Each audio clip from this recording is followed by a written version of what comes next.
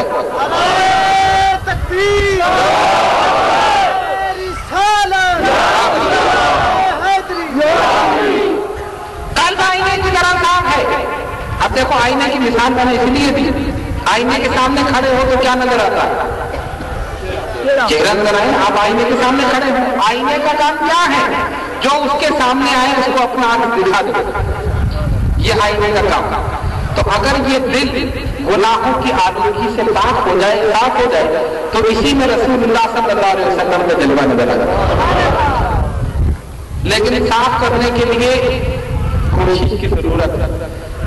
اب دیکھو ایک شیشہ ہے، اس پر اگر گرد و غبار ہے، خاک پڑی ہے، تو ایک کپڑا لے کر جھاڑو صاف ہو جائے گا، ایک کپڑے جھاڑنے صاف ہو جائے گا۔ لیکن اگر ایک شیشے پر تیل گر جائے اور تیل کے اوپر مٹی آ جائے تو پھر جھاڑنے سے صاف ہوگی نہیں، پھر اس کو رگڑنے کی ضرورت پڑے گی، رگڑنے کی ضرورت پڑے گی، اس کو صاف کرنا پڑے گا کسی کیمیکل سے، کسی آلے سے، پانی سے، صابن سے، کسی چیز سے اس پر ڈال کے رگڑو تب صاف ہوگا۔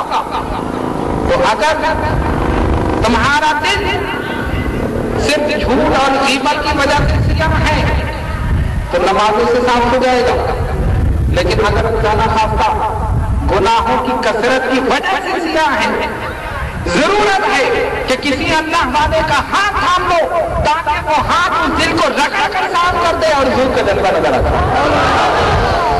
دل کے صاف ہونے کی ضرورت ہے، دل کے پاک ہونے کی ضرورت ہے، اسی لیے ذکر الہی کی ضرورت ہے، ذکر الہی کی ضرورت ہے۔ تو قلب صاف ہو جائے، نظر پاک ہو جائے، تو پھر یہیں بیٹھے بیٹھے سب کی زیارت کرتے۔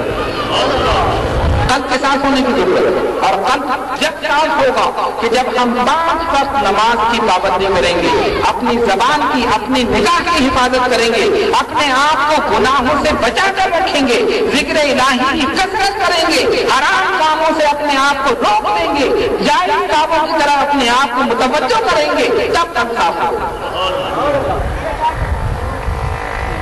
تو پھر دیکھو یہاں بھی کامیاب اور وہاں بھی کامیاب۔ تو نظر نیک بھی ہوتی ہے اور نظر بد بھی ہوتی ہے، نظر اچھی بھی ہوتی ہے، نظر بری بھی ہوتی ہے۔ الحمدللہ ایسا نہیں، ہم اہل سنت والجماعت اسی لیے بے فکر ہیں کہ اہل سنت والجماعت تب ایک طرف غوث جیلانی کی نظر ہے تو دوسری طرف مجدد الفسانی کی نظر ہے، بزرگان دین کی نگاہ کرم ہے، اور سب سے بڑھ کر رسول اللہ صلی اللہ علیہ وسلم کی نگاہ کرم۔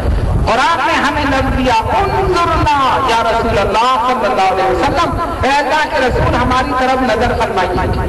اور خدا کی قسم جس کی طرف میرے آقا جناب محمد رسول اللہ صلی اللہ علیہ وسلم کی ایک نگاہ کرم ہو گئی، دنیا میں بھی کامیاب، آخرت میں بھی کامیاب، اس کو پھر کسی نگاہ کی ضرورت نہیں، اس کو پھر کوئی نگاہ بد اس کو نقصان نہیں پہنچا سکتی اگر اللہ کے حبیب کی ایک نگاہ کرم پر پڑے۔ بس ہمارے محترم بھائی گروپ میں بیٹھے ہیں، مجھے بڑی شدت سے اس بات کا احساس ہے۔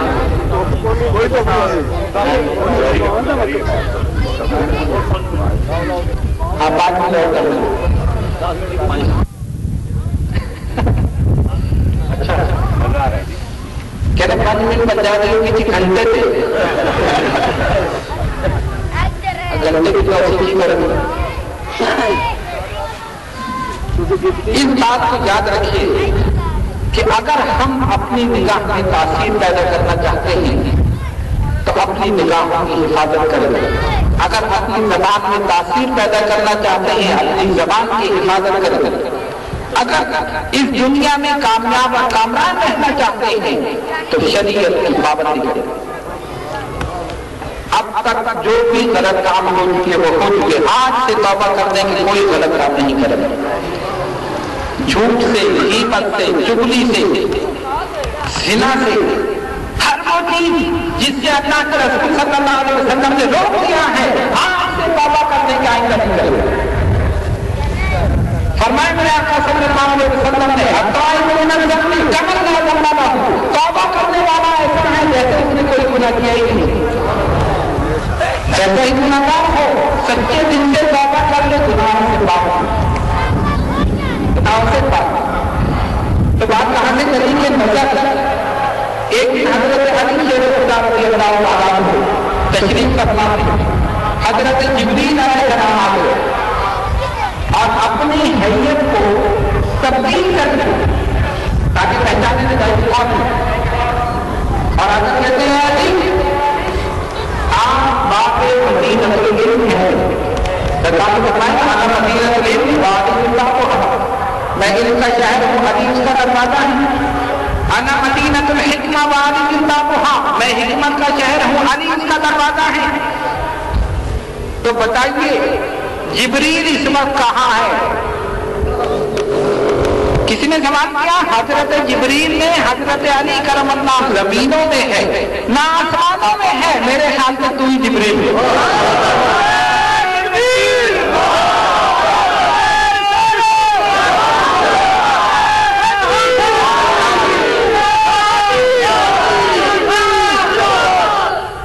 تو یہ کس کی نگاہ ہے؟ علی کی نگاہ ہے۔ ایک نظر زمین میں ڈالی ساری زمینوں کو دیکھ لیا، ایک نظر آسمان پر ڈالی سارے آسمانوں کو دیکھ لیا، کہا جبریل نہ زمینوں میں ہے نہ آسمانوں میں ہے، تو ہی جبریل ہے۔ تو پہلے تم نے ولی کی نگاہ دیکھی تھی، اب علی کی نگاہ دیکھو، وہ ولی کی نگاہ تھی، یہ علی کی نگاہ ہے۔ تو جب علی کی نگاہ یہ ہے تو علی جس کے غلام ہے اس کی نگاہ ہے، اس کی نگاہ کی کیا شان ہے۔ اسی لیے جب میرے آقا صلی اللہ علیہ وسلم کی بارگاہ میں درود پڑھو، خشوع اور خضوع کے ساتھ پڑھو، محبت کے ساتھ پڑھو، اس یقین کے ساتھ پڑھو کہ آقا سن رہے ہیں اور جواب بھی عطا فرما رہے ہیں۔ اللہم صلی علی سیدنا مولانا محمد وعلی آل سیدنا مولانا محمد صلاۃ دائمۃ بدوام الملک الحی القیوم۔ تو یہ علی کی نگاہ ہے، تو نگاہ ان کے پاس بھی تھی اور نگاہ ہمارے پاس بھی ہے، ہم دیکھ سکتے ہیں نہیں۔ اب آپ اپنے آدمی کی نگاہ دیکھو، مدینہ طیبہ میں خطبہ دے رہے ہیں اور حضرت ساریہ وہاں سے میلوں دور جہاد میں مصروف ہیں۔ فاروق اعظم مسجد نبوی میں منبر رسول پر اور خطبے کے دوران فرما رہے ہیں یا ساریہ الجبل، یا ساریہ الجبل، اے ساریہ پہاڑ، اے ساریہ پہاڑ۔ صحابہ نے دیکھا کہ امیر المومنین نے یہ کیسا جملہ کہہ دیا۔ حضرت ساریہ تو یہاں سے سینکڑوں میل دور جہاد میں جنگ میں مصروف ہیں اور یہ یہاں مسجد نبوی میں مدینہ طیبہ میں فرما رہا ہے ساریہ پہاڑ، ہے ساریہ پہاڑ، ساریہ پہاڑ کو دیکھو۔ میں سوچنے لگا اگر آج کے دور میں ایسا ہوتا تو لوگوں کو پتہ ہی نہیں چلتا، وہ سمجھتے یہ بھی آدمی خطبے کا کوئی لفظ ہے، یہ بھی خطبے کا کوئی لفظ ہے، لیکن وہ تو اہل زبان تھے، عربی سمجھتے تھے، کہ ابھی تو یہ ہمیں واضح و نصیحت فرما رہے ہیں اور اس کے دوران کہتے ہیں ساریہ پہاڑ ہے، ساریہ پہاڑ، اور ساریہ تو یہاں سے ہزاروں میل دور۔ خطبہ ہو گیا، نماز ہو گئی، اب صحابہ کرتے امیر المومنین یا خلیفۃ المسلمین، یہ عجیب بات ہم نے جس سنی، آپ خطبہ دے رہے ہیں، منبر رسول پر کھڑے ہیں اور اس کے دوران فرما رہے ہیں یا ساریۃ الجبل، یا ساریۃ الجبل۔ فرمایا ہاں، جب ساریہ واپس آئیں ان سے پوچھ لیں۔ لوگوں نے وہ دن اور وہ وقت نوٹ کر کے رکھا۔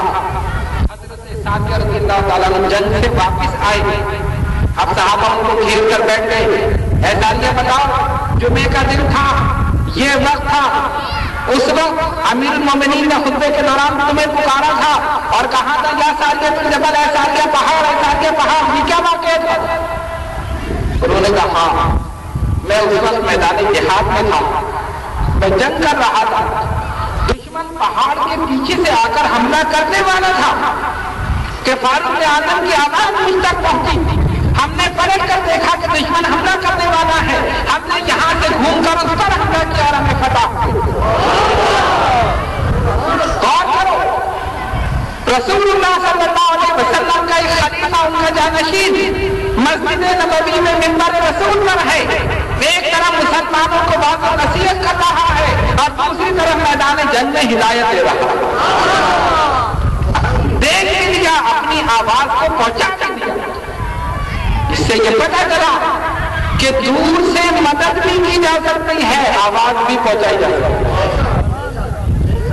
وہ لوگ کہتے ہیں نا دور سے مدد نہیں کر سکتا، قریب ہوگا تبھی مدد کرے گا۔ فاروق اعظم نے بتا دیا دیکھو میں نے دور سے مدد بھی کر دی۔ حضرت ساریہ نے کہا اگر امیر المومنین کی آواز ہم تک نہ پہنچتی، دشمن پہاڑ کے پیچھے سے حملہ کرتے اور ہمیں شکست ہو جاتا۔ فاروق اعظم کی نگاہ دیکھو، ایک طرف بات و نصیحت فرما رہے ہیں اور جب ان کی توجہ میدان جنگ کی طرف ہوئی، میدان جنگ کا پورا نقشہ ان کے سامنے آ گیا۔ اسی لیے میں یہ کہتا ہوں کہ جب فاروق اعظم کی نگاہ یہ ہے تو رسول اعظم کی نگاہ کیا ہو؟ غلاموں کا یہ حال ہے تو امام کا کیا حال ہے؟ امتی کی یہ شان ہے تو نبی کا کیا مقام ہے؟ یہ تو بے وقوف ہیں جو سمجھتے نہیں۔ ختم اللہ علی قلوبہم وعلی سمعہم وعلی ابصارہم غشاوہ، اللہ نے ان کے دلوں پر مہر لگا دی۔ ہم تو اولیاء اللہ کو دیکھ کر نبی کی عظمت کو پہچانتے ہیں، ولی کی نگاہ کو دیکھ کر نبی کی نگاہ کا اندازہ کرتے ہیں، ولی کی شان کو دیکھ کر نبی کی شان کا اندازہ کرتے ہیں۔ ایک واقعہ پیش کر کے پھر میں اپنی گفتگو کو ختم کروں، اس لیے بھی ٹائم زیادہ ہو چکا اور ہمارے لیے معزز حضرات گروپ میں بیٹھے ہیں جس کا شدت صرف ایک واقعہ پیش کر کے پھر اس کا نتیجہ پیش کرتا ہے۔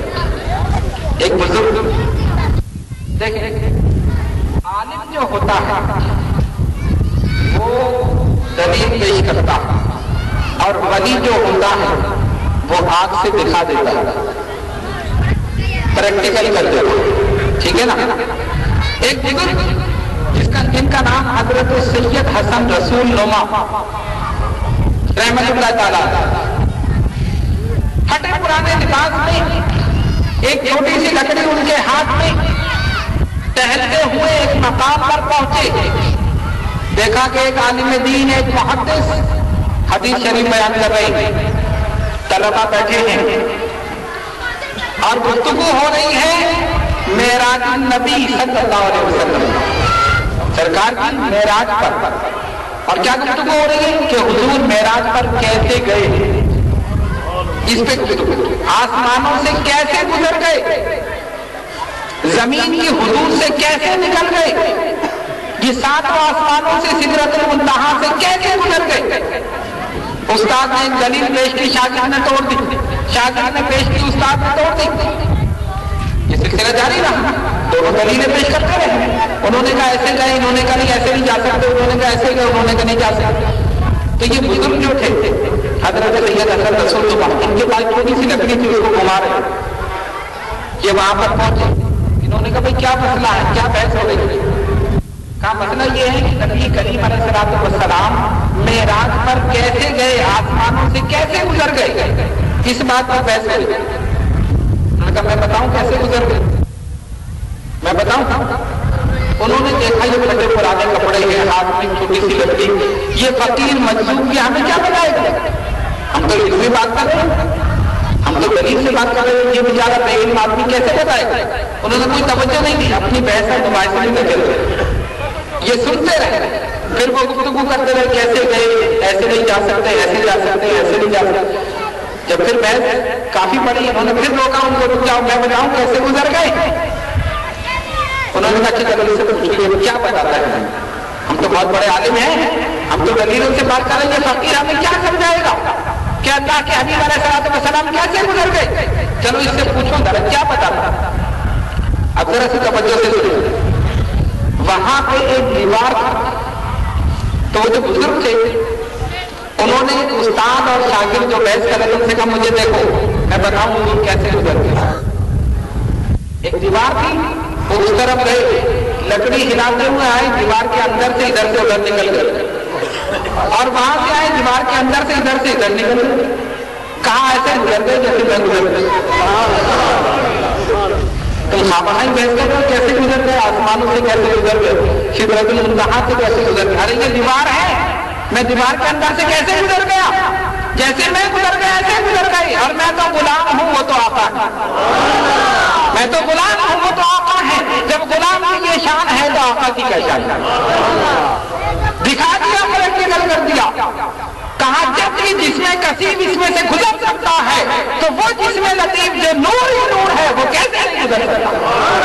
یقیناً گزر سکتا ہے، ایسے گزر گئے جیسے ہم گزر گئے۔ گفتگو ختم ہو گئی، بحث مباحثات ختم۔ پتہ یہ چلا کہ اللہ کا ولی جب دکھا دیتا ہے تو پھر تمام بحث مباحثہ ختم ہو جاتا ہے۔ اگر میں آخری نتیجہ اپنے گفتگو کا پیش کروں، اور وہ یہ ہے کہ اگر ہم اپنی نگاہوں کی حفاظت کریں تو ہماری نگاہوں میں اثر ہو، اپنی زبانوں کی حفاظت کریں تو ہماری زبانوں میں اثر ہو، باعمل بنیے، نماز کی 5 وقت پابندی کیجیے، حقوق اللہ حقوق العباد کو پورا کیجیے، ان تمام چیزوں پر عمل کرتے رہیے۔ یہی آخری آج کی اس تقریر کا نچوڑ ہے، اسی پر عمل کریں، انشاءاللہ یہاں بھی کامیاب وہاں بھی کامیاب۔ اللہ تبارک و تعالی ہم سب کو نبی پاک علیہ السلام کے بتائے ہوئے راستے پر چلنے کی توفیق عطا فرمائے۔ وآخر دعوانا الحمدللہ رب العالمین۔